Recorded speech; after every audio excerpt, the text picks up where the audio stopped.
Imaginez-vous descendre dans les entrailles de la Terre, là où la lumière du jour ne pénètre jamais, où chaque respiration résonne dans un silence oppressant. Aujourd'hui, je vais vous raconter 3 histoires terrifiantes qui vous feront réfléchir à 2 fois avant de vous aventurer sous terre. Ces récits authentiques révèlent comment l'imprudence et l'excès de confiance peuvent transformer une simple exploration en cauchemar absolu. Notre première histoire nous emmène dans les terres arides du Nouveau-Mexique, où 2 chasseurs vont faire une découverte qui changera leur vie à jamais. Thomas Rodriguez et son compagnon de chasse parcouraient les étendues rocailleuses de cette région désolée, leurs fusils en bandoulière, à la recherche du gibier qui peuplait ces contrées sauvages. Le paysage était d'une beauté austère, avec ses formations rocheuses sculptées par le vent et le tampouin, c'est alors qu'ils la découvrirent, presque par hasard.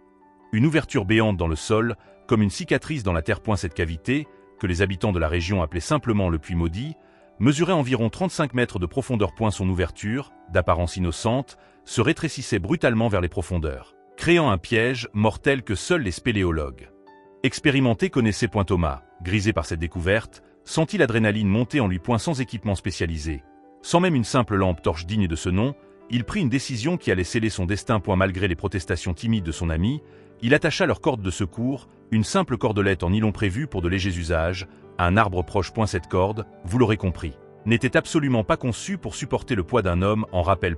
Et la descente commença dans l'euphorie. Thomas se laissa glisser lentement, ses pieds cherchant des prises sur les parois rugueuses. Mais plus il descendait, plus les murs se rapprochaient, l'enserrant comme un étau impitoyable. L'air se raréfiait, sa respiration devenait laborieuse.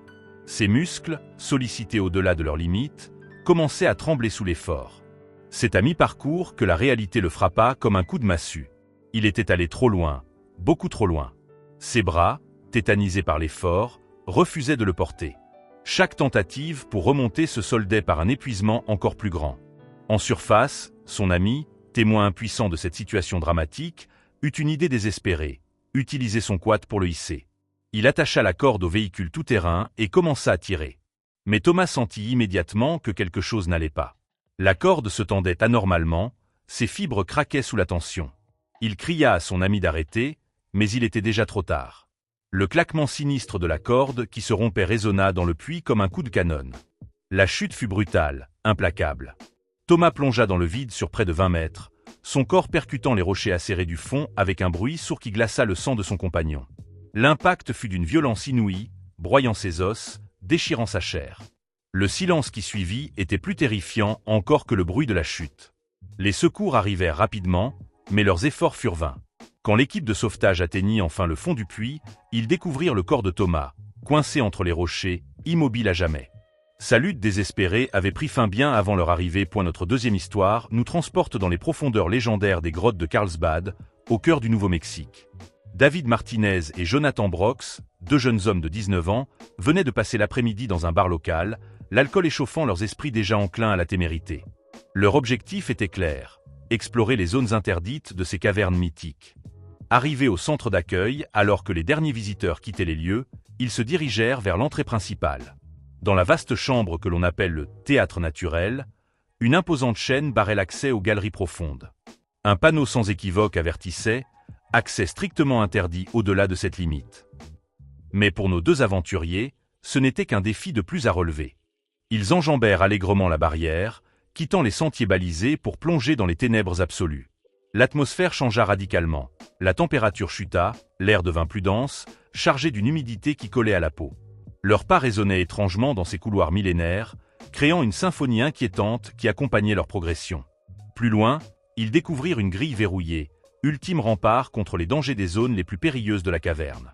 Mais leur détermination, amplifiée par l'alcool, ne connaissait plus de limites. Ils repérèrent une corniche étroite qui permettait de contourner l'obstacle. Cette saillie, glissante à cause des déjections de chauves-souris et dangereusement étroite, surplombait un gouffre béant. David prit les devants, sa lampe de fortune éclairant faiblement le chemin précaire. Chaque pas était une loterie, chaque mouvement un pari avec la mort. Il était 21h45 quand le drame se produisit. Le pied de David glissa sur une pierre instable, son équilibre se rompit et il bascula dans le vide. La chute de 40 mètres fut interminable. Son corps percuta violemment un amas de débris rocheux, l'impact résonnant dans toute la caverne comme un glas funèbre. Jonathan, paralysé par l'horreur, descendit tant bien que mal jusqu'à son ami. Ce qu'il découvrit le marqua à vie. David était conscient mais complètement paralysé, ses jambes inertes, tordues dans une position contre nature. Les larmes aux yeux, David murmura les mots qui entraient Jonathan pour l'éternité, « Je ne sens plus mes jambes ». L'ampleur de la tragédie venait de se révéler dans toute sa cruauté. Jonathan comprit qu'il devait agir, et vite. Laissant son ami dans cette position précaire, il entama un parcours dantesque pour retrouver la sortie et alerter les secours. Désorienté par la panique et le dédale de galeries, Jonathan se perdit dans les méandres de la caverne. L'angoisse le submergeait, les remords le rongeaient. Dans un moment de désespoir absolu, il se gifla violemment, tentant de retrouver sa lucidité. Cette technique brutale, mais efficace, lui permit de retrouver ses repères et d'atteindre enfin la surface. L'opération de sauvetage qui suivit fut d'une complexité extrême. Les secouristes, équipés de matériel spécialisé, mirent des heures à extraire David de sa prison de pierre. Chaque mouvement devait être millimétré pour ne pas aggraver ses blessures. Quand ils émergèrent enfin à l'aube, David était sauvé, mais à quel prix? Les médecins confirmèrent l'irréparable. Une paralysie définitive des membres inférieurs, séquelle permanente d'une nuit d'inconscience. Notre troisième et dernière histoire est peut-être la plus tragique de toutes.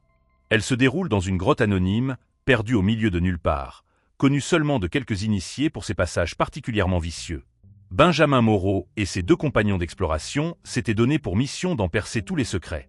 Cette cavité souterraine était réputée pour ses couloirs étroits aux angles sournois, formant un véritable labyrinthe de pierres. Nos 3 explorateurs progressaient péniblement, rampant parfois sur le ventre, se faufilant à travers des passages si étroits qu'ils frôlaient la claustrophobie. L'air se raréfiait, le froid de la roche semblait s'infiltrer jusque dans leurs os. Benjamin, qui menait le groupe, aperçut soudain ce qui ressemblait à une ouverture vers une salle plus vaste. Galvanisé par cette perspective, il s'engagea sans hésiter dans ce qui s'avéra être un piège mortel. Le passage, qui semblait d'abord praticable, se rétrécit brutalement, épousant les formes de son corps avec une précision diabolique. En quelques secondes, Benjamin se retrouva complètement coincé. Le rocher l'enserrait comme un carcan, comprimant sa cage thoracique, rendant chaque respiration douloureuse.